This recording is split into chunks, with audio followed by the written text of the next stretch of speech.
ಇವತ್ತು ಓಪೋನ ರೀನೋ 14 ಸೀರೀಸ್ ನಮ್ಮ ಹತ್ರ ಇದೆ. ಈ ಸೀರೀಸ್ ಅಲ್ಲಿ 2 ಫೋನ್ಸ್ ಲಾಂಚ್ ಆಗ್ತಾ ಇದಾವೆ. ಒಂದು ಓಪೋ ರೀನೋ 14, ಇನ್ನೊಂದು ಓಪೋ ರೀನೋ 14 ಪ್ರೋ. ಓಪೋನ ಈ ರೀನೋ ಸೀರೀಸ್ ತುಂಬಾ ಪಾಪ್ಯುಲರ್ ಆಗಿದೆ, ಸ್ಪೆಷಲಿ ಆಫ್ಲೈನ್ ಸ್ಟೋರ್ಸ್ ಅಲ್ಲಿ ತುಂಬಾ ಪಾಪ್ಯುಲರ್ ಆಗಿದೆ. ಈ ಫೋನ್ಸ್ ಅಲ್ಲಿ ಬೆಸ್ಟ್ ಕ್ಯಾಮೆರಾ ಜೊತೆಗೆ ಬೆಸ್ಟ್ ಬಿಲ್ಡ್ ಕ್ವಾಲಿಟಿ ಸಿಗುತ್ತೆ, MediaTek Dimensity ಪ್ರೊಸೆಸರ್ ಸಿಗುತ್ತೆ, ಬೆಸ್ಟ್ ಡಿಸ್ಪ್ಲೇ ಇದೆ. ಆದ್ರೆ ಈ ಫೋನ್ ತಗೋಬೋದಾ ಬೇಡವಾ, ಈ ಫೋನ್ ಲಾಂಚ್ ಆಗುವ ಪ್ರೈಸ್ ರೇಂಜ್ಗೆ ಇದು ವ್ಯಾಲ್ಯೂ ಪ್ರೊವೈಡ್ ಮಾಡುತ್ತಾ ಇಲ್ವಾ, ಎಲ್ಲಾನು ನಾನು ಇವತ್ತಿನ ವಿಡಿಯೋಲಿ ಹೇಳ್ತೀನಿ. ಈ ವಿಡಿಯೋನ ನೀವು ಕೊನೆವರೆಗೂ ನೋಡಿ. ಹಾಗೆ ಈ ಫೋನ್ ಓಪೋ ಅವರೇನು ಕಳ್ಸಿಕೊಟ್ಟಿಲ್ಲ, ಈ ಫೋನ್ ನಮ್ಮ ರವಿಕುಮಾರ್ ಎಂಟರ್ಪ್ರೈಸಸ್ ಅವರು ಕಳ್ಸಿಕೊಟ್ಟಿದ್ದಾರೆ. ಅವ್ರದ್ದು ಬಂದು 2 ಶಾಪ್ಸ್ ಇದಾವೆ. ನಿಮ್ಗೇನಾದ್ರೂ ಹೊಸ ಫೋನ್, ಟಿವಿ, ಲ್ಯಾಪ್ಟಾಪ್ಸ್ ಬೇಕಾಗಿದ್ರೆ ಈ 2 ಶಾಪ್ಸ್ ನೀವು ವಿಸಿಟ್ ಮಾಡಿ ಪರ್ಚೇಸ್ ಮಾಡಬಹುದು. ನಿಮ್ಗೆ ಬೇರೆ ಬೇರೆ ಆಫರ್ಸ್ ಗಳನ್ನ ಮತ್ತೆ ಡಿಸ್ಕೌಂಟ್ಸ್ ಗಳನ್ನ ಕೊಡ್ತಾರೆ. ಹಾಗೆ ನೀವೇನಾದ್ರೂ ಫಸ್ಟ್ ಟೈಮ್ ನಮ್ಮ ಚಾನಲ್ಗೆ ಬಂದಿದ್ರೆ ನಮ್ಮ ಚಾನಲ್ಗೆ ಸಬ್ಸ್ಕ್ರೈಬ್ ಆಗಿ ನನಗೆ ಸಪೋರ್ಟ್ ಮಾಡಿ. ನಾನು ಸಹ ಅನ್ಬಾಕ್ಸಿಂಗ್ ವಿಡಿಯೋಸ್ ಹಾಗೆ ಬೇರೆ ಬೇರೆ ಟೆಕ್ ವಿಡಿಯೋಸ್ ನ ಮಾಡ್ತೀನಿ. ಸಪೋರ್ಟ್ ಮಾಡ್ತೀರಾ ಅಲ್ವಾ? ಹಾಗಿದ್ರೆ ಇವತ್ತಿನ ವಿಡಿಯೋನ ಶುರು ಮಾಡೋಣ. ಹಾಯ್ ಗಾಯ್ಸ್, ನಾನು ನಿಮ್ಮ ಕನ್ನಡದ ಹುಡುಗಿ. ನಿಮ್ಮೆಲ್ಲರಿಗೂ ಟೆಕ್ ನ್ಯೂಸ್ ಪ್ರೋ ಕನ್ನಡ ಚಾನಲ್ಗೆ ಸ್ವಾಗತ. ಮೊದಲನೇದಾಗಿ ಈ 2 ಫೋನ್ಸ್ ನ ಅನ್ಬಾಕ್ಸಿಂಗ್ ಬಗ್ಗೆ ಮಾತಾಡೋದಾದ್ರೆ, ಬಾಕ್ಸ್ ನೋಡೋದಕ್ಕೆ ಇದೇ ತರ ಸಿಗುತ್ತೆ. ಬಾಕ್ಸ್ ಡಿಸೈನ್ ಚೆನ್ನಾಗಿದೆ. ಈಗ ನಾವು ಬಾಕ್ಸ್ ನ ಓಪನ್ ಮಾಡ್ತಾ ಇದ್ದಂಗೆ ಬಾಕ್ಸ್ ಅಲ್ಲಿ ನಮ್ಗೆ ಇನ್ನೊಂದು ಬಾಕ್ಸ್ ಸಿಗುತ್ತೆ. ಇದರಲ್ಲಿ ಡಾಕ್ಯುಮೆಂಟೇಶನ್ ಇದೆ. ಓಪೋ ರೀನೋ 14 ಪ್ರೋ ಅಲ್ಲಿ ಟ್ರಾನ್ಸ್ಪರೆಂಟ್ ನಾರ್ಮಲ್ ಬ್ಯಾಕ್ ಕವರ್ ಸಿಗುತ್ತೆ. ಇದರ ಕ್ವಾಲಿಟಿ ಚೆನ್ನಾಗಿದೆ. ಆದ್ರೆ ಓಪೋ ರೀನೋ 14 ಅಲ್ಲಿ ಒಂದು ಒಳ್ಳೆ ಕ್ವಾಲಿಟಿಯ ಸಿಲಿಕಾನ್ ಬ್ಯಾಕ್ ಕವರ್ ಸಿಗುತ್ತೆ. ಆಮೇಲೆ ಬಾಕ್ಸ್ ಅಲ್ಲಿ ಫೋನ್ ಸಿಗುತ್ತೆ. 2 ಫೋನ್ಸ್ ತುಂಬಾ ಪ್ರೀಮಿಯಂ ಆಗಿದೆ. ರೀನೋ 14 ಪ್ರೋ ನೋಡೋಕ್ಕೂ ಚೆನ್ನಾಗಿದೆ. ಇದ್ರ ಬಗ್ಗೆ ನಾನು ಆಮೇಲೆ ಹೇಳ್ತೀನಿ. ಹಾಗೆ ಬಾಕ್ಸ್ ಅಲ್ಲಿ 80 ವ್ಯಾಟ್ ಅಡಾಪ್ಟರ್ ಸಿಗುತ್ತೆ. Type A to type C charging cable ಇದೆ. ಕೊನೆಯದಾಗಿ ಸಿಮ್ ಎಜೆಕ್ಟರ್ ಟೂಲ್ ಸಿಗುತ್ತೆ. ಈ 2 ಫೋನ್ಸ್ ಬಾಕ್ಸ್ ಅಲ್ಲಿ ನಿಮ್ಗೆ ಎಲ್ಲಾನು ಸಿಗುತ್ತೆ. ನೀವು ಯಾವುದೇ ಎಕ್ಸ್ಟ್ರಾ ಖರ್ಚು ಮಾಡೋ ಅಗತ್ಯ ಇರೋದಿಲ್ಲ. ನೆಕ್ಸ್ಟ್ ಇವುಗಳ ಡಿಸೈನ್ ಬಗ್ಗೆ ಮಾತಾಡೋದಾದ್ರೆ, ಓಪೋ ರೀನೋ 14 ಪ್ರೋ ನ ಡಿಸೈನ್ ತುಂಬಾ ಚೆನ್ನಾಗಿದೆ, ಪ್ರೀಮಿಯಂ ಆಗಿದೆ, ಸ್ಲೈಟ್ಲಿ ಡಿಫ್ರೆಂಟ್ ಟೆಕ್ಸ್ಚರ್ ಇದೆ. ಇದು ಯುನೀಕ್ ಆಗಿದೆ. ಇದು 2 ಕಲರ್ ಅಲ್ಲಿ ಸಿಗುತ್ತೆ. ಒಂದು ಪರ್ಲ್ ವೈಟ್, ಇನ್ನೊಂದು ಟೈಟಾನಿಯಂ ಗ್ರೇ. ಹಾಗೆ ಈ ಪರ್ಲ್ ವೈಟ್ ಅಲ್ಲಿ ಫ್ಲವರ್ಸ್ ಪ್ಯಾಟರ್ನ್ ಸಿಗುತ್ತೆ. ಇದು ಶೈನ್ ಆಗಿದೆ. ಹಾಗೆ ಇದು ಕಲರ್ ಚೇಂಜ್ ಆಗುತ್ತೆ. ಒಂದು ಸೈಡ್ ಇಂದ ಇದು ಗೋಲ್ಡ್ ಕಲರ್ ಕಾಣಿಸುತ್ತೆ, ಇನ್ನೊಂದು ಸೈಡ್ ಇಂದ ಬ್ಲೂ ಕಲರ್ ಕಾಣಿಸುತ್ತೆ. ಇದು ತುಂಬಾ ಯುನೀಕ್ ಆಗಿದೆ. ಹಾಗೆ ಓಪೋ ರೀನೋ 14 2 ಕಲರ್ ಅಲ್ಲಿ ಸಿಗುತ್ತೆ, ಪರ್ಲ್ ವೈಟ್ ಹಾಗೆ ಫಾರೆಸ್ಟ್ ಗ್ರೀನ್. ಈ ಗ್ರೀನ್ ಕಲರ್ ಅಲ್ಲಿ ಕ್ಯಾಮ್ರಾ ಮಾಡ್ಯೂಲ್ ಡಿಫ್ರೆಂಟ್ ಆಗಿದೆ, ಗ್ಲೋಯಿಂಗ್ ಎಫೆಕ್ಟ್ ಇದೆ. 2 ಫೋನ್ಸ್ ಡಿಸೈನ್ ತುಂಬಾ ಚೆನ್ನಾಗಿದೆ. ಈ ಡಿಸೈನ್ ನೋಡಿದ್ರೆ ಫೋನ್ ನ ತಗೋಬೇಕು ಅಂತ ಅನ್ಸುತ್ತೆ. ಹಾಗೆ ಇವು ವೆಲ್ವೆಟ್ ಗ್ಲಾಸ್ ಆಗಿವೆ. ಇವು ಮ್ಯಾಟ್ ಫಿನಿಶಿಂಗ್ ನ ಹೊಂದಿದೆ. ಆದ್ರೆ ರೀನೋ 14 ಪ್ರೋ ಮೇಲೆ ಫಿಂಗರ್ ಪ್ರಿಂಟ್ ಸ್ಮಚಸ್ ಅಥವಾ ಸ್ಕ್ರಾಚಸ್ ಬೀಳೋದಿಲ್ಲ. ಆದ್ರೆ ರೀನೋ 14 ಅಲ್ಲಿ ಸ್ವಲ್ಪ ಫಿಂಗರ್ ಪ್ರಿಂಟ್ ಮಾರ್ಕ್ ಕಾಣಿಸುತ್ತೆ. ಹಾಗೆ 2 phones frames aerospace grade aluminium ಇಂದ ಮಾಡಿದ್ದಾರೆ. 2 ಫೋನ್ಸ್ ಇನ್ ಹ್ಯಾಂಡ್ ಫೀಲ್ ಚೆನ್ನಾಗಿದೆ, ಪ್ರೀಮಿಯಂ ಫೀಲ್ ಬರುತ್ತೆ. ಹಾಗೆ 2 ಫೋನ್ಸ್ ಗೆ all round armour body protection ಸಿಗುತ್ತೆ. ಇದರಿಂದ ಇವು ಮಿಸ್ ಆಗಿ ಬಿದ್ರೂ ಜಾಸ್ತಿ ಡ್ಯಾಮೇಜ್ ಆಗೋದಿಲ್ಲ. ಹಾಗೆ 2 ಫೋನ್ಸ್ ಗೆ IP66, IP68 ಹಾಗೆ IP69 ವಾಟರ್ ಹಾಗೆ ಡಸ್ಟ್ ರೆಸಿಸ್ಟೆಂಟ್ ರೇಟಿಂಗ್ ಸಿಗುತ್ತೆ. ಇದ್ರ ಮೇಲೆ ಸ್ವಲ್ಪ ನೀರ್ ಬಿದ್ರೂ ಏನೂ ಆಗೋದಿಲ್ಲ. ಹಾಗೆ ಇವುಗಳನ್ನ ಅಂಡರ್ ವಾಟರ್ ಯೂಸ್ ಮಾಡಬಹುದು. ಅಂಡರ್ ವಾಟರ್ ವಿಡಿಯೋಸ್, ಫೋಟೋಸ್ ನ ತೆಗಿಬಹುದು. ಹಾಗೆ ಈ display splash touch, cloud touch support ಕೂಡ ಮಾಡುತ್ತೆ. ನೆಕ್ಸ್ಟ್ ಇವುಗಳ ವೆಯ್ಟ್ ಬಗ್ಗೆ ಮಾತಾಡೋದಾದ್ರೆ, ಓಪೋ ರೀನೋ 14 ಪ್ರೋ 205 ಗ್ರಾಮ್ ವೆಯ್ಟ್ ಇದೆ. ಹಾಗೆ ಇದು 7.48 mm ಥಿಕ್ನೆಸ್ ನ ಹೊಂದಿದೆ. ಆದ್ರೆ ಇದರಲ್ಲಿ 6200 mAh ಬಿಗ್ ಬ್ಯಾಟರಿ ಇದೆ. ಆದ್ರೂ ಇದು ಸ್ವಲ್ಪ ಲೈಟ್ ವೈಟ್ ಆಗಿದೆ. ಆದ್ರೆ ಇದು ಸ್ವಲ್ಪ ಭಾರ ಇದೆ, ಸ್ವಲ್ಪ ದಪ್ಪ ಇದೆ ಅಂತ ಫೀಲ್ ಆಗುತ್ತೆ. ಹಾಗೆ ರೀನೋ 14 188 ಗ್ರಾಮ್ ವೆಯ್ಟ್ ಇದೆ. ಹಾಗೆ 7.47 mm ಥಿಕ್ನೆಸ್ ನ ಹೊಂದಿದೆ. ಇದರಲ್ಲಿ 6000 mAh ಬಿಗ್ ಬ್ಯಾಟರಿ ಇದೆ. ಆದ್ರೂ ಇದು ಸ್ವಲ್ಪ ಲೈಟ್ ವೈಟ್ ಆಗಿದೆ. 2 ಫೋನ್ ಸ್ಲಿಮ್ ಅಂಡ್ ಸ್ಟೈಲಿಶ್ ಆಗಿವೆ. 2 ಫೋನ್ಸ್ ಇನ್ ಹ್ಯಾಂಡ್ ಫೀಲ್ ಚೆನ್ನಾಗಿದೆ. ಯೂಸ್ ಮಾಡುವಾಗ ಕಂಫರ್ಟಬಲ್ ಫೀಲ್ ಸಿಗುತ್ತೆ. ನೆಕ್ಸ್ಟ್ ಇವುಗಳ ಪೋರ್ಟ್ಸ್ ಹಾಗೂ ಬಟನ್ಸ್ ನ ನೋಡೋದಾದ್ರೆ, 2 ಫೋನ್ಸ್ ಅಲ್ಲಿ ಸೇಮ್ ಪೋರ್ಟ್ಸ್ ಅಂಡ್ ಬಟನ್ಸ್ ಸಿಗುತ್ತೆ. ಫೋನ್ ಕೆಳಗಡೆ ಸ್ಪೀಕರ್ ಇದೆ, ಟೈಪ್ ಸಿ ಚಾರ್ಜಿಂಗ್ ಪೋರ್ಟ್ ಇದೆ, ಮೈಕ್ರೋಫೋನ್ ಇದೆ, ಸಿಮ್ ಕಾರ್ಡ್ ಟ್ರೇ ಸಿಗುತ್ತೆ. ಇವುಗಳಲ್ಲಿ dual nano SIM card slot ಇದೆ. 2 ಸಿಮ್ ಕಾರ್ಡ್ ನ ಯೂಸ್ ಮಾಡಬಹುದು. ಹಾಗೆ ಲೆಫ್ಟ್ ಹ್ಯಾಂಡ್ ಸೈಡ್ ಅಲ್ಲಿ ಏನೂ ಇಲ್ಲ, ಖಾಲಿ ಇದೆ. ರೈಟ್ ಹ್ಯಾಂಡ್ ಸೈಡ್ ಅಲ್ಲಿ power on and of button ಇದೆ, ವಾಲ್ಯೂಮ್ ರಾಕರ್ ಇದೆ. ಫೋನ್ ಮೇಲೆ noise cancellation, microphone, IR blaster, speaker ಸಿಗುತ್ತೆ. ಹಾಗೆ 2 ಫೋನ್ಸ್ ಗಳಲ್ಲಿ ಡ್ಯೂಯಲ್ ಸ್ಟೀರಿಯೋ ಸ್ಪೀಕರ್ ಸಿಗುತ್ತೆ. ಇವುಗಳ ಆಡಿಯೋ ಕ್ವಾಲಿಟಿ ಚೆನ್ನಾಗಿದೆ, ಲೌಡ್ ಆಗಿದೆ, ಬೇಸ್ ಅಂಡ್ ಆಡಿಯೋ ಬ್ಯಾಲೆನ್ಸ್ಡ್ ಆಗಿದೆ. ಹಾಗೆ ಇವುಗಳಲ್ಲಿ 300% ಅಲ್ಟ್ರಾ ವಾಲ್ಯೂಮ್ ಮೋಡ್ ಸಿಗುತ್ತೆ.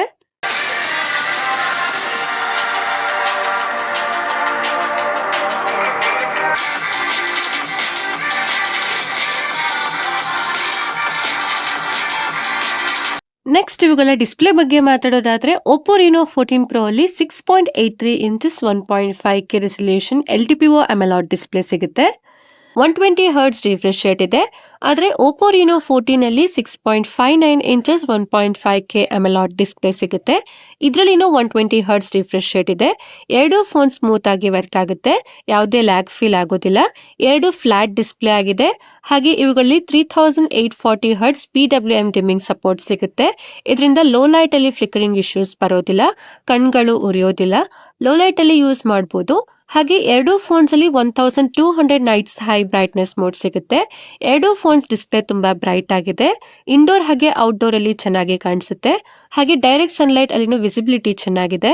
ಹಾಗೆ ಇವುಗಳಲ್ಲಿ ಪ್ಲೇ ಆಗೋ ವಿಡಿಯೋಸ್ ಅಲ್ಲಿ ಕಲರ್ಸ್ ಕ್ವಾಲಿಟಿ ಚೆನ್ನಾಗಿದೆ, ಓವರ್ ಸ್ಯಾಚುರೇಟೆಡ್ ಆಗೋದಿಲ್ಲ. ಕಲರ್ಸ್ ಚೆನ್ನಾಗಿ ಮೇಂಟೈನ್ ಮಾಡುತ್ತೆ, ಶಾರ್ಪ್ನೆಸ್ ಚೆನ್ನಾಗಿದೆ, ವಿವಿಂಗ್ ಆಂಗಲ್ ಚೆನ್ನಾಗಿದೆ. ಇವುಗಳಲ್ಲಿ HDR10+ ಸಪೋರ್ಟ್ ಸಿಗುತ್ತೆ. ಯೂಟ್ಯೂಬ್ ಅಲ್ಲಿ 4K HDR ವಿಡಿಯೋ 60 FPS ಅಲ್ಲಿ ನೋಡಬಹುದು. ಜೊತೆಗೆ ನೆಟ್ಫ್ಲಿಕ್ಸ್ ಅಲ್ಲಿ HDR ಸಪೋರ್ಟ್ ಕೂಡ ಇದೆ. ಅದರಿಂದ ಹೈ ಕ್ವಾಲಿಟಿ ಕಂಟೆಂಟ್ ನೋಡುವಾಗ ಯಾವುದೇ ಇಶ್ಯೂಸ್ ಬರೋದಿಲ್ಲ. ಮಲ್ಟಿಮೀಡಿಯಾ ಎಕ್ಸ್ಪೀರಿಯನ್ಸ್ ಚೆನ್ನಾಗಿದೆ. ಎರಡು ಫೋನ್ಸ್ ಡಿಸ್ಪ್ಲೇಗೆ ಗೊರಿಲ್ಲಾ ಗ್ಲಾಸ್ 7i ಪ್ರೊಟೆಕ್ಷನ್ ಸಿಗುತ್ತೆ. ಹಾಗೆ ಎರಡು ಫೋನ್ಸ್ ಅಲ್ಲಿ in display fingerprint scanner ಸಿಗುತ್ತೆ. ಇದು ಆಪ್ಟಿಕಲ್ ಆಗಿದೆ. ಹಾಗೆ ಫೇಸ್ ಅನ್ಲಾಕ್ ಸಿಗುತ್ತೆ. ಎರಡು ಫೋನ್ಸ್ ತುಂಬಾ ಫಾಸ್ಟ್ ಆಗಿ ವರ್ಕ್ ಆಗುತ್ತೆ, ಕ್ವಿಕ್ ಅನ್ಲಾಕ್ ಆಗುತ್ತೆ. ಇವುಗಳ ಎಕ್ಸ್ ಆಕ್ಸಿಸ್ ಲೀನಿಯರ್ ಮೋಟರ್ ಸಿಗುತ್ತೆ. ಹ್ಯಾಪ್ಟಿಕ್ಸ್ ಚೆನ್ನಾಗಿದೆ, ವೈಬ್ರೇಷನ್ ಫೀಲ್ ಆಗುತ್ತೆ, ಸೌಂಡ್ ಕೂಡ ಕೇಳುತ್ತೆ. ಎರಡಲ್ಲೂ ಪಂಚ್ ಹೋಲ್ ಕ್ಯಾಮೆರಾ ಇದೆ. ಜೊತೆಗೆ ಎರಡು ಫೋನ್ಸ್ ಅಲ್ಲಿ ಬೆಸಲ್ಸ್ ಕೂಡ ತುಂಬಾ ಕಡಿಮೆ ಇದೆ. Reno 14 Pro ಅಲ್ಲಿ 93.6% ಸ್ಕ್ರೀನ್ ಟು ಬಾಡಿ ರೇಷಿಯೋ ಇದೆ. ಮತ್ತೆ Reno 14 ಅಲ್ಲಿ 94.4% ಸ್ಕ್ರೀನ್ ಟು ಬಾಡಿ ರೇಷಿಯೋ ಇದೆ. Reno 14 Pro ಅಲ್ಲಿ ಬೆಸಲ್ಸ್ ತುಂಬಾ ಕಡಿಮೆ ಇದೆ, ಚಿನ್ ಕೂಡ ಕಡಿಮೆ ಇದೆ. ಓವರ್ ಆಲ್ ಇದರ ಡಿಸ್ಪ್ಲೇ ಚೆನ್ನಾಗಿದೆ. ನೆಕ್ಸ್ಟ್ ಇವುಗಳ ಕ್ಯಾಮೆರಾ ಕ್ವಾಲಿಟಿ ಬಗ್ಗೆ ಮಾತಾಡೋದಾದ್ರೆ ಈ ಫೋನ್ಸ್ ಗಳಲ್ಲಿ ಮೇನ್ ಹೈಲೈಟ್ ಅಂತಂದ್ರೆ ಅದು ಕ್ಯಾಮೆರಾ. ಎರಡು ಫೋನ್ಸ್ ಅಲ್ಲಿ ಟ್ರಿಪಲ್ ರೇರ್ ಕ್ಯಾಮೆರಾ ಸೆಟಪ್ ಇದೆ. ಆದ್ರೆ Oppo Reno 14 Pro ಅಲ್ಲಿ 50 ಮೆಗಾ ಪಿಕ್ಸೆಲ್ ಮೇನ್ ಕ್ಯಾಮೆರಾ ಸಿಗುತ್ತೆ. 50 mega pixel 3.5x telephoto camera ಇದೆ. 50 mega pixel ultra wide camera ಸಿಗುತ್ತೆ. ಹಾಗೆ 50 ಮೆಗಾ ಪಿಕ್ಸೆಲ್ ಸೆಲ್ಫಿ ಕ್ಯಾಮೆರಾ ಇದೆ. ಆದ್ರೆ Oppo Reno 14 ಅಲ್ಲಿ 50 ಮೆಗಾ ಪಿಕ್ಸೆಲ್ ಮೇನ್ ಕ್ಯಾಮೆರಾ ಇದೆ. ಇದರಲ್ಲಿ Sony IMX882 ಸೆನ್ಸರ್ ಸಿಗುತ್ತೆ. 50 mega pixel 3.5x telephoto camera ಇದೆ. 8 mega pixel ultra wide camera ಸಿಗುತ್ತೆ. ಹಾಗೆ 50 ಮೆಗಾ ಪಿಕ್ಸೆಲ್ ಸೆಲ್ಫಿ ಕ್ಯಾಮೆರಾ ಸಿಗುತ್ತೆ. ಫೋಟೋಸ್ ಕ್ವಾಲಿಟಿ ಬಗ್ಗೆ ಮಾತಾಡೋದಾದ್ರೆ ಫೋಟೋಸ್ ಕ್ವಾಲಿಟಿ ನೆಕ್ಸ್ಟ್ ಲೆವೆಲ್ ಅಂತಾನೆ ಹೇಳ್ಬೋದು. ಕಲರ್ ಸ್ಟನ್ನಿಂಗ್ ತುಂಬಾ ಚೆನ್ನಾಗಿದೆ, ಓವರ್ ಸ್ಯಾಚುರೇಟೆಡ್ ಆಗೋದಿಲ್ಲ, ನ್ಯಾಚುರಲ್ ಕಲರ್ಸ್ ಬರುತ್ತೆ. ಕಲರ್ಸ್ ನ ಚೆನ್ನಾಗಿ ಮೇಂಟೈನ್ ಮಾಡುತ್ತೆ, ಓವರ್ ಶಾರ್ಪ್ನೆಸ್ ಅಥವಾ ಓವರ್ ಕಾಂಟ್ರಾಸ್ಟ್ ಆಗಿ ಕಾಣಿಸೋದಿಲ್ಲ. HDR ಮ್ಯಾನೇಜ್ಮೆಂಟ್ ಚೆನ್ನಾಗಿದೆ. ಫೋಟೋಸ್ ಹೇಗ್ ಬರುತ್ತೆ ಅಂತಂದ್ರೆ ನೀವೇನಾದ್ರೂ ಇದರಲ್ಲಿ ಫೋಟೋಸ್ ನ ತೆಗೆಸಿದ್ರೆ ಅದನ್ನ ಡೈರೆಕ್ಟ್ ಆಗಿ ಇನ್ಸ್ಟಾಗ್ರಾಮ್ ಅಥವಾ ನೀವು ಯಾವುದೇ ಸೋಷಿಯಲ್ ಮೀಡಿಯಾ ಪ್ಲಾಟ್ಫಾರ್ಮ್ ಅಲ್ಲಿ ನೀವು ಅಪ್ಲೋಡ್ ಮಾಡಬಹುದು. ಏನು ಎಡಿಟ್ ಮಾಡೋದೇ ಬೇಕಾಗಿಲ್ಲ, ಅಷ್ಟು ಚೆನ್ನಾಗಿ ಬರುತ್ತೆ. ಇದರಲ್ಲಿ 120x ಝೂಮ್ ಮಾಡಬಹುದು. ಝೂಮ್ ಫೋಟೋಸ್ ಕ್ವಾಲಿಟಿ ತುಂಬಾ ಚೆನ್ನಾಗಿದೆ, ಚೆನ್ನಾಗಿ ಆಪ್ಟಿಮೈಸ್ ಮಾಡುತ್ತೆ. ದೂರದಲ್ಲಿ ಇರೋ ಟೆಕ್ಸ್ಟ್ ಕೂಡ ಚೆನ್ನಾಗಿ ಕಾಣಿಸುತ್ತೆ. ಕೆಲವು ಫೋಟೋಸ್ ತೋರಿಸ್ತೀನಿ, ನೀವೇ ನೋಡಿ. ಹಾಗೆ ಇದರಲ್ಲಿ ಇರೋ 3.5x ಟೆಲಿಫೋಟೋ ಸೆನ್ಸರ್ ಚೆನ್ನಾಗಿ ಕೆಲಸ ಮಾಡುತ್ತೆ. ಅಂದ್ರೆ 1x ಹಾಗೆ 3.5x ಫೋಟೋಸ್ ನ ಸೈಡ್ ಬೈ ಸೈಡ್ ನೋಡಿ. ಇದರಲ್ಲಿ ಡೀಟೇಲ್ಸ್ ಸ್ವಲ್ಪನೂ ಕಮ್ಮಿ ಆಗೋದಿಲ್ಲ. ಕಲರ್ಸ್ ಕೂಡ ಚೆನ್ನಾಗಿದೆ. ಹಾಗೆ ಇದು ಪೋರ್ಟ್ರೇಟ್ ಫೋಟೋಸ್ ಅಲ್ಲಿ ತುಂಬಾ ಹೆಲ್ಪ್ ಆಗುತ್ತೆ. ಪೋರ್ಟ್ರೇಟ್ ಮೋಡ್ ಅಲ್ಲಿ 24mm 48mm ಹಾಗೆ 85mm ಝೂಮ್ ಮಾಡಬಹುದು. ಪೋರ್ಟ್ರೇಟ್ ಫೋಟೋಸ್ ಅಲ್ಲಿ ಎಡ್ಜ್ ಡಿಟೆಕ್ಷನ್ ತುಂಬಾ ಇಂಪ್ರೂವ್ ಆಗಿದೆ. ಬೆಟರ್ ಕಲರ್ಸ್ ಬರುತ್ತೆ. ಸ್ಕಿನ್ ಟೋನ್ ಚೆನ್ನಾಗಿದೆ, ಓವರ್ ಸ್ಯಾಚುರೇಟೆಡ್ ಆಗೋದಿಲ್ಲ. HDR ಹೈಲೈಟ್ಸ್ ಚೆನ್ನಾಗಿ ಮೇಂಟೈನ್ ಮಾಡುತ್ತೆ. ಹ್ಯೂಮನ್ಸ್ ನ ಚೆನ್ನಾಗಿ ಫೋಕಸ್ ಮಾಡುತ್ತೆ. ಬ್ಯಾಕ್ ಗ್ರೌಂಡ್ ನ ಚೆನ್ನಾಗಿ ಬ್ಲರ್ ಮಾಡುತ್ತೆ. ಹಾಗೆ ಲೋ ಲೈಟ್ ಫೋಟೋಸ್ ಅಲ್ಲೂ ಡೀಟೇಲ್ಸ್ ಚೆನ್ನಾಗಿದೆ. ಬ್ರೈಟ್ ಫೋಟೋಸ್ ಬರುತ್ತೆ. ಲೈಟ್ ಕಂಟ್ರೋಲ್ ಚೆನ್ನಾಗಿದೆ. ಹಾಗೆ 50 mega pixel ultra wide camera ಇಂದ ಅಲ್ಟ್ರಾ ವೈಡ್ ಫೋಟೋಸ್ ನ ತೆಗಿಬಹುದು. ಅಲ್ಟ್ರಾ ವೈಡ್ ಫೋಟೋ ಶಾರ್ಪ್ನೆಸ್ ಚೆನ್ನಾಗಿದೆ, ವೈಡ್ ಆಗಿ ಬರುತ್ತೆ. ಗ್ರೂಪ್ ಫೋಟೋಸ್ ನ ಚೆನ್ನಾಗಿ ಕ್ಯಾಪ್ಚರ್ ಮಾಡುತ್ತೆ. ಡೀಟೇಲ್ಸ್ ಕೂಡ ಚೆನ್ನಾಗಿದೆ. ಕಲರ್ಸ್, ಲೈಟ್ ಕಂಟ್ರೋಲ್ ಚೆನ್ನಾಗಿದೆ. ಹಾಗೆ ಇದರಲ್ಲಿ ಮೈಕ್ರೋ ಫೋಟೋಸ್ ಕೂಡ ತೆಗಿಬಹುದು. ಇದರಲ್ಲಿ ಡೀಟೇಲ್ಸ್ ಚೆನ್ನಾಗಿದೆ. ಹಾಗೆ ಸೆಲ್ಫಿ ಫೋಟೋಸ್ ಬಗ್ಗೆ ಮಾತಾಡೋದಾದ್ರೆ ಸೆಲ್ಫಿ ಕ್ವಾಲಿಟಿ ಚೆನ್ನಾಗಿದೆ, ಹೈಲೈಟ್ಸ್ ಚೆನ್ನಾಗಿದೆ, ಮುಖದ ಮೇಲೆ ಓವರ್ ಶಾರ್ಪ್ನೆಸ್ ಮಾಡೋದಿಲ್ಲ. ಕಲರ್ಸ್ ಚೆನ್ನಾಗಿದೆ. ಇದರಲ್ಲಿ 0.8x 1x 2x ಝೂಮ್ ಮಾಡಬಹುದು. 0.8x ಗ್ರೂಪ್ ಫೋಟೋಸ್ ತೆಗಿಬೇಕಾದ್ರೆ ಹೆಲ್ಪ್ ಆಗುತ್ತೆ. ಸೆಲ್ಫಿ ಪೋರ್ಟ್ರೇಟ್ ಅಲ್ಲಿನೂ HDR ಮ್ಯಾನೇಜ್ಮೆಂಟ್ ಚೆನ್ನಾಗಿದೆ. ಎಡ್ಜ್ ಡಿಟೆಕ್ಷನ್ ಚೆನ್ನಾಗಿದೆ. ಇದರಲ್ಲಿ 0.8x 1x ಝೂಮ್ ಮಾಡಬಹುದು. ಎರಡಲ್ಲೂ ಡೀಟೇಲ್ಸ್ ಚೆನ್ನಾಗಿದೆ. ಹಾಗೆ ವಿಡಿಯೋ ರೆಕಾರ್ಡಿಂಗ್ ಬಗ್ಗೆ ಮಾತಾಡೋದಾದ್ರೆ ಇವುಗಳಲ್ಲಿ ಎಲ್ಲಾ ಲೆನ್ಸ್ ಇಂದ 4K at 60 fps HDR video ತೆಗಿಬಹುದು. ಫ್ರಂಟ್ ಕ್ಯಾಮೆರಾ ಇಂದನೂ 4K ವಿಡಿಯೋಸ್ ನ ತೆಗಿಬಹುದು. ವಿಡಿಯೋಸ್ ಮಾಡ್ತಾ ಇರುವಾಗಲೇ ಅಲ್ಟ್ರಾ ವೈಡ್ ಅಥವಾ 3.5x ಅಲ್ಲಿ ಫೋಟೋಗೆ ಸ್ವಿಚ್ ಮಾಡಬಹುದು. ಇದರಲ್ಲಿ ಸ್ಟೆಬಿಲಿಟಿ ಚೆನ್ನಾಗಿದೆ, ಯಾವುದೇ ಇಶ್ಯೂಸ್ ಇಲ್ಲ. ವಿಡಿಯೋಸ್ ಅಲ್ಲಿ ಡೀಟೇಲ್ಸ್ ಚೆನ್ನಾಗಿದೆ. Colours, dynamic range, light control ಚೆನ್ನಾಗಿದೆ. ಸೆಲ್ಫಿ ವಿಡಿಯೋಸ್ ಕೂಡ ಚೆನ್ನಾಗಿದೆ. ಇದರಲ್ಲಿನೂ ಸ್ಟೆಬಿಲಿಟಿ ಚೆನ್ನಾಗಿದೆ, ಕಲರ್ ಚೆನ್ನಾಗಿದೆ, ಲೈಟ್ ಕಂಟ್ರೋಲ್ ನ ಚೆನ್ನಾಗಿ ಮಾಡುತ್ತೆ. ಹಾಗೆ ಇದರಲ್ಲಿ AI ವಾಯ್ಸ್ ಎನ್ಹಾನ್ಸರ್ ಸಿಗುತ್ತೆ. ಇದರಿಂದ ಬ್ಯಾಕ್ ಗ್ರೌಂಡ್ ನಾಯ್ಸ್ ಕಂಟ್ರೋಲ್ ಮಾಡುತ್ತೆ. ಇದು ವ್ಲಾಗಿಂಗ್ ಗೆ ಬೆಸ್ಟ್ ಚಾಯ್ಸ್ ಆಗಿದೆ. ಹಾಗೆ ಅಂಡರ್ ವಾಟರ್ಸ್ ಫೋಟೋಸ್, ವಿಡಿಯೋಸ್ ಎರಡೂ ಫೋನ್ಸ್ ಅಲ್ಲಿ ತೆಗಿಬಹುದು. ಹಾಗೆ ಇವುಗಳಲ್ಲಿ ಕ್ಯಾಮೆರಾದಲ್ಲಿ AI ಫೀಚರ್ಸ್ ಕೂಡ ಸಿಗುತ್ತೆ. AI ಪರ್ಫೆಕ್ಟ್ ಶಾಟ್ ಇದೆ, AI ರೀಕಂಪೋಸ್ ಇದೆ, AI ಅನ್ಬ್ಲರ್ ಸಿಗುತ್ತೆ, AI ಎರೇಸರ್ ಇದೆ, AI ರಿಫ್ಲೆಕ್ಷನ್ ರಿಮೂವರ್ ಸಿಗುತ್ತೆ.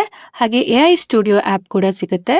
ಇವುಗಳ ಕ್ಯಾಮೆರಾ ಬಗ್ಗೆ ಜಾಸ್ತಿ ಹೊಗಳ್ತಾ ಇದ್ದೀನಿ ಅಂತ ಅನ್ಕೊಂಬೇಡಿ, ನನಗೆ ಅನ್ಸಿರೋದನ್ನ ನಾನು ಹೇಳ್ತಾ ಇದ್ದೀನಿ. ಈ ಫೋನ್ಸ್ ಇಂದ ತೆಗೆದ ಎಲ್ಲ ವಿಡಿಯೋಸ್ ಹಾಗೆ ಫೋಟೋಸ್ ನಾನು ಗೂಗಲ್ ಡ್ರೈವ್ ಅಲ್ಲಿ ಹಾಕಿರ್ತೀನಿ. ಸಪರೇಟ್ ಫೋಲ್ಡರ್ ಅಲ್ಲಿ ಮಾಡಿರ್ತೀನಿ, ನೀವೇ ಹೋಗಿ ಚೆಕ್ ಮಾಡಿ. ನೆಕ್ಸ್ಟ್ ಇವುಗಳ ಬ್ಯಾಟರಿ ಲೈಫ್ ಬಗ್ಗೆ ಮಾತಾಡೋದಾದ್ರೆ Oppo Reno 14 Pro ಅಲ್ಲಿ 6200 mAh ಬ್ಯಾಟರಿ ಸಿಗುತ್ತೆ. 80 watt super woke fast charging ಗೆ ಇದು ಸಪೋರ್ಟ್ ಮಾಡುತ್ತೆ. ಇದು ಫಾಸ್ಟ್ ಆಗಿ ಚಾರ್ಜ್ ಆಗುತ್ತೆ. 47 ಮಿನಿಟ್ಸ್ ಅಲ್ಲಿ 0 to 100% ಫುಲ್ ಚಾರ್ಜ್ ಆಗುತ್ತೆ. ಜೊತೆಗೆ 50 watt AVOC wireless charging support ಕೂಡ ಮಾಡುತ್ತೆ. 74 ಮಿನಿಟ್ಸ್ ಅಲ್ಲಿ 0 to 100% ವೈರ್ಲೆಸ್ ಚಾರ್ಜ್ ಆಗುತ್ತೆ. ಹಾಗೆ Reno 14 ಅಲ್ಲಿ 6000 mAh ಬ್ಯಾಟರಿ ಸಿಗುತ್ತೆ. ಇದು ಕೂಡ 80 watt super woke fast charging ಗೆ ಸಪೋರ್ಟ್ ಮಾಡುತ್ತೆ.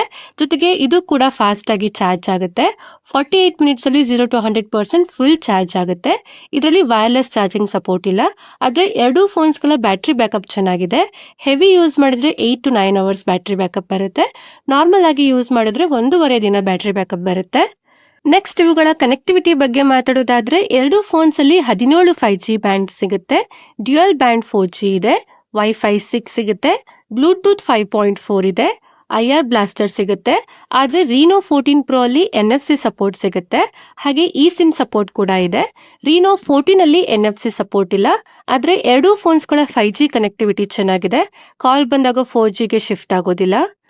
ನೆಕ್ಸ್ಟ್ ಇವುಗಳ ಪರ್ಫಾರ್ಮೆನ್ಸ್ ಬಗ್ಗೆ ಮಾತಾಡೋದಾದ್ರೆ Reno 14 Pro ಅಲ್ಲಿ ಇಂಡಿಯಾದ ಫಸ್ಟ್ MediaTek Dimensity 8450 ಪ್ರೊಸೆಸರ್ ನ ಕೊಟ್ಟಿದ್ದಾರೆ. ಇದು 4nm ಆರ್ಕಿಟೆಕ್ಚರ್ ಅಲ್ಲಿ ವರ್ಕ್ ಮಾಡುತ್ತೆ. ಹಾಗೆ Reno 14 ಅಲ್ಲಿ MediaTek Dimensity 8350 ಪ್ರೊಸೆಸರ್ ನ ಕೊಟ್ಟಿದ್ದಾರೆ. ಎರಡೂ ಫೋನ್ಸ್ ಅಲ್ಲಿ LPDDR5X RAM ಇದೆ ಮತ್ತೆ UFS 3.1 ಸ್ಟೋರೇಜ್ ಸಿಗುತ್ತೆ. ಇವುಗಳ UFS ಸ್ಕೋರ್ ಕೂಡ ಚೆನ್ನಾಗಿದೆ. Reno 14 Pro ಅಲ್ಲಿ 1,61,000 ಪ್ಲಸ್ UFS ಸ್ಕೋರ್ ಇದೆ. ಹಾಗೆ Reno 14 ಅಲ್ಲಿ 1,47,000 ಪ್ಲಸ್ UFS ಸ್ಕೋರ್ ಇದೆ. ಹಾಗೆ 14 Pro ಅಲ್ಲಿ 16,86,000 ಪ್ಲಸ್ ಅಂಟುಟೋ ಸ್ಕೋರ್ ಇದೆ. 75% CPU ಥ್ರಾಟಲ್ ಇದೆ. Reno 14 ಅಲ್ಲಿ 14,100,000 ಪ್ಲಸ್ ಅಂಟುಟೋ ಸ್ಕೋರ್ ಇದೆ. 75% CPU ಥ್ರಾಟಲ್ ಇದೆ. ಹಾಗೆ ಎರಡರಲ್ಲೂ wild life extreme stress test ಕೂಡ ಚೆಕ್ ಮಾಡಿದ್ವಿ. 14 Pro ಅಲ್ಲಿ 69% ಸ್ಟೆಬಿಲಿಟಿ ಬಂತು. ಆದ್ರೆ Reno 14 ಅಲ್ಲಿ 46% ಸ್ಟೆಬಿಲಿಟಿ ಬಂತು. ಹಾಗೆ ಇವುಗಳ ಬೆಂಚ್ ಮಾರ್ಕ್ ನ ಚೆಕ್ ಮಾಡುವಾಗ ಇವುಗಳ ಟೆಂಪರೇಚರ್ ವೇರಿಯೇಷನ್ ಮತ್ತೆ ಬ್ಯಾಟರಿ ಡ್ರೈನ್ ನ ಕೂಡ ಚೆಕ್ ಮಾಡಿದ್ವಿ. Reno 14 Pro 37 ಡಿಗ್ರಿ ಸೆಲ್ಸಿಯಸ್ ಇಂದ 45 ಡಿಗ್ರಿ ಸೆಲ್ಸಿಯಸ್ ವರೆಗೂ ಹೀಟ್ ಆಯ್ತು. ಹಾಗೆ Reno 14 ಬಂದು 38 ಡಿಗ್ರಿ ಸೆಲ್ಸಿಯಸ್ ಇಂದ 45 ಡಿಗ್ರಿ ಸೆಲ್ಸಿಯಸ್ ವರೆಗೂ ಹೀಟ್ ಆಯ್ತು. ಎರಡು ಫೋನ್ಸ್ ಜಾಸ್ತಿ ಹೀಟ್ ಆಗ್ತಿಲ್ಲ, ಯಾಕಂದ್ರೆ ಇವುಗಳಲ್ಲಿ AI ಹೈಪರ್ ಬೂಸ್ಟ್ 2.0 ಸಿಗುತ್ತೆ. ಜೊತೆಗೆ ಡ್ಯುಯಲ್ ಡ್ರೈವ್ ಕೂಲಿಂಗ್ ಆರ್ಕಿಟೆಕ್ಚರ್ ಸಿಗುತ್ತೆ. Reno 14 Pro ಅಲ್ಲಿ 5300 mm² ವೇಪರ್ ಚೇಂಬರ್ ಸಿಗುತ್ತೆ. Reno 14 ಅಲ್ಲಿ 4700 mm² ವೇಪರ್ ಚೇಂಬರ್ ಸಿಗುತ್ತೆ. ಹಾಗೆ ಎರಡು ಫೋನ್ಸ್ ಗಳಲ್ಲಿ ಬ್ಯಾಟರಿ ಡ್ರೈನ್ ಜಾಸ್ತಿ ಏನೂ ಆಗ್ತಿಲ್ಲ. Reno 14 Pro ಅಲ್ಲಿ 50% ಇಂದ 40% ವರೆಗೂ ಬ್ಯಾಟರಿ ಡ್ರೈನ್ ಆಯ್ತು. ಹಾಗೆ Reno 14 ಅಲ್ಲಿ 53% ಇಂದ 44% ಬ್ಯಾಟರಿ ಡ್ರೈನ್ ಆಯ್ತು. ಎರಡು ಫೋನ್ಸ್ ಗಳ ಬ್ಯಾಟರಿ ಬ್ಯಾಕಪ್ ಚೆನ್ನಾಗಿದೆ. ಹಾಗೆ ಗೇಮಿಂಗ್ ಕಡೆ ಬಂದ್ರೆ Reno 14 Pro ಅಲ್ಲಿ BGMI ಅಲ್ಲಿ ಸ್ಮೂತ್ ಆಪ್ಷನ್ ಎಕ್ಸ್ಟ್ರೀಮ್ ಗ್ರಾಫಿಕ್ಸ್ ಇರಬಹುದು. ಅಂದ್ರೆ ಇದರಲ್ಲಿ 60 FPS ಗೇಮಿಂಗ್ ಸಪೋರ್ಟ್ ಇರುತ್ತೆ. ಯಾಕಂದ್ರೆ ಇದು ಹೊಸ ಪ್ರೊಸೆಸರ್ ಆಗಿದೆ, ಅದಕ್ಕೆ ಅದರ ಮುಂದೆ ಬರೋ ಫ್ಯೂಚರ್ ಅಲ್ಲಿ 90 FPS ಸಪೋರ್ಟ್ ಕೂಡ ಸಿಗುತ್ತೆ. ಹಾಗೆ Reno 14 ನ BGMI ಅಲ್ಲಿ ಸ್ಮೂತ್ ಆಪ್ಷನ್ ಅಲ್ಲಿ ಎಕ್ಸ್ಟ್ರೀಮ್ ಪ್ಲಸ್ ಸೆಟ್ಟಿಂಗ್ ಅಲ್ಲಿ ಆಡಬಹುದು. ಅಂದ್ರೆ ಇದರಲ್ಲಿ 90 FPS ಗೇಮಿಂಗ್ ಸಪೋರ್ಟ್ ಸಿಗುತ್ತೆ. ಹಾಗೆ ಎರಡು ಫೋನ್ಸ್ ನ COD ಅಲ್ಲಿ 120 FPS ಗೇಮಿಂಗ್ ಸಪೋರ್ಟ್ ಸಿಗುತ್ತೆ. ಎರಡೂ ಫೋನ್ಸ್ ಅಲ್ಲಿ AI ಫ್ರೇಮ್ ಸ್ಟೆಬಿಲೈಸೇಷನ್ ಸಿಗುತ್ತೆ. ಇದರಿಂದ ಗೇಮ್ಸ್ ಆಡುವಾಗ ಯಾವುದೇ ಫ್ರೇಮ್ ಡ್ರಾಪ್ ಆಗೋದಿಲ್ಲ, ಲ್ಯಾಗ್ ಫೀಲ್ ಆಗೋದಿಲ್ಲ. ಎರಡೂ ಫೋನ್ಸ್ ಅಲ್ಲಿ ಸ್ಮೂತ್ ಗೇಮಿಂಗ್ ಎಕ್ಸ್ಪೀರಿಯನ್ಸ್ ಸಿಗುತ್ತೆ. ಯಾವುದೇ ಗೇಮ್ ಆಗಿರಲಿ ಸ್ಮೂತ್ಲಿ ಹ್ಯಾಂಡಲ್ ಮಾಡುತ್ತೆ. ಆದ್ರೆ ಎರಡೂ ಫೋನ್ಸ್ ಗೇಮಿಂಗ್ಗೋಸ್ಕರ ಅಲ್ಟಿಮೇಟ್ ಫೋನ್ಸ್ ಅಲ್ಲ. ಈ ಎರಡೂ ಫೋನ್ಸ್ ಗೇಮಿಂಗ್ ಟಾರ್ಗೆಟೆಡ್ ಫೋನ್ಸ್ ಅಲ್ಲ. ಆದ್ರೆ ಇವುಗಳಲ್ಲಿ ಬ್ಯಾಲೆನ್ಸ್ಡ್ ಪರ್ಫಾರ್ಮೆನ್ಸ್ ಸಿಗುತ್ತೆ. ನೆಕ್ಸ್ಟ್ ಇವುಗಳ ಸಾಫ್ಟ್ವೇರ್ ಬಗ್ಗೆ ಮಾತಾಡೋದಾದ್ರೆ ಎರಡೂ ಫೋನ್ಸ್ ಕಲರ್ OS 15 ಅಲ್ಲಿ ವರ್ಕ್ ಆಗುತ್ತೆ. ಆಂಡ್ರಾಯ್ಡ್ 15 ಅಲ್ಲಿ ಬರುತ್ತೆ. ಎರಡು ಫೋನ್ಸ್ಗೆ 3 ಇಯರ್ಸ್ ಮೇಜರ್ OS ಅಪ್ಡೇಟ್ ಹಾಗೆ 4 ಇಯರ್ಸ್ ಸೆಕ್ಯೂರಿಟಿ ಪ್ಯಾಚ್ ಅಪ್ಡೇಟ್ ಸಿಗುತ್ತೆ. ಆದ್ರೆ ಇವುಗಳಲ್ಲಿ ಸ್ವಲ್ಪ ಪ್ರೀ ಇನ್ಸ್ಟಾಲ್ಡ್ ಆಪ್ಗಳು ಬರುತ್ತೆ. ಅದನ್ನ ನೀವು ಅನ್ಇನ್ಸ್ಟಾಲ್ ಮಾಡಬಹುದು. ಇವುಗಳ ಆಪ್ ಮಾರ್ಕೆಟ್ ನ ನೋಟಿಫಿಕೇಶನ್ ತುಂಬಾ ಬರುತ್ತೆ. ಹಾಟ್ ಆಪ್ಸ್ ಇದೆ, ಹಾಟ್ ಗೇಮ್ಸ್ ಬರುತ್ತೆ. ಎಲ್ಲರೂ ನೀವು ಡಿಸೇಬಲ್ ಮಾಡಲೇಬೇಕು, ಇಲ್ಲ ಅಂದ್ರೆ ಯೂಸರ್ ಎಕ್ಸ್ಪೀರಿಯನ್ಸ್ ಹಾಳಾಗುತ್ತೆ. ಇವು ಪ್ರೀಮಿಯಂ ಫೋನ್ ಆಗಿದ್ರೂ ಇವುಗಳಲ್ಲಿ ಕ್ಲೀನ್ UI ಎಕ್ಸ್ಪೀರಿಯನ್ಸ್ ಸಿಗೋದಿಲ್ಲ. ಇದೊಂದು ಇಷ್ಟ ಆಗಿಲ್ಲ ನನಗೆ. ಆದ್ರೆ ಇವುಗಳ UI ಸ್ಮೂತ್ ಆಗಿ ವರ್ಕ್ ಆಗುತ್ತೆ. ಆಪ್ಸ್ ಆನಿಮೇಷನ್ ಚೆನ್ನಾಗಿದೆ, ಸ್ಮೂತ್ ಆಗಿದೆ. ಆಲ್ವೇಸ್ ಆನ್ ಡಿಸ್ಪ್ಲೇ ಅಲ್ಲಿನೂ ಆನಿಮೇಷನ್ ಚೆನ್ನಾಗಿದೆ. ಹಾಗೆ ಇವುಗಳಲ್ಲಿ AI ಫೀಚರ್ಸ್ ಸಿಗುತ್ತೆ. AI ವಾಯ್ಸ್ ಸ್ಕ್ರೈಬ್ ಇದೆ, AI ಟ್ರಾನ್ಸ್ಲೇಟ್ ಸಿಗುತ್ತೆ, ಕಾಲ್ ಅಸಿಸ್ಟೆಂಟ್ ಇದೆ, ಗೂಗಲ್ ಜೆಮಿನಿ ಸಿಗುತ್ತೆ, ಸರ್ಕಲ್ ಟು ಸರ್ಚ್ ಕೂಡ ಇದೆ. ಓವರ್ ಆಲ್ ಇದರ ಸಾಫ್ಟ್ವೇರ್ ಚೆನ್ನಾಗಿದೆ, ಆದ್ರೆ ಕ್ಲೀನ್ UI ಸಿಗಲ್ಲ.